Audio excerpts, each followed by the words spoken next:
Alors la marque que vous avez là est la marque du fabricant. Et là, la marque veut dire que cette pendule a été fabriquée il y a 160 ans. Le cliquetis des dents d'une roue d'échappement, le mouvement constant des balanciers, c'est ça le quotidien de René. Depuis 60 ans, il répare des horloges venues de toute la France.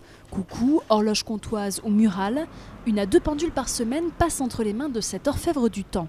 Il tient l'horlogerie Carle depuis 1951, autant dire qu'il en a vu passer de toutes sortes, et son métier, il ne l'échangerait pour rien au monde. C'est agréable de réparer les pendules. Tu fais un travail qui reste, contrairement à beaucoup de choses qui s'envolent. Quand tu as réparé une pendule, tu sais qu'elle va encore marcher 15 ou 20 ans. C'est des choses qui restent. J'aime pas les choses qui passent et qu'on oublie.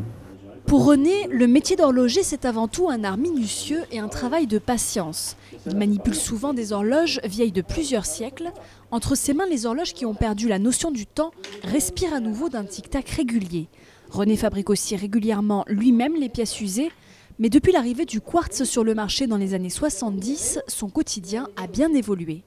Alors, 9 fois sur 10, maintenant, dans une montre à quartz, où elle est foutue, où il faut changer le module. C'est plus un métier d'horloger. Moi, un métier d'horloger, c'est ça. Un métier d'horloger, c'est les comptoirs, les grandes pendules. C'est des pendules qu'on répare. J'en ai réparé qui avaient plus de 200 ans. Quand tu répares quand même une pendule qui a 150 ans et que tu réussis à la faire marcher, tu es content. Hein? Ça me paye mon métier. Hein?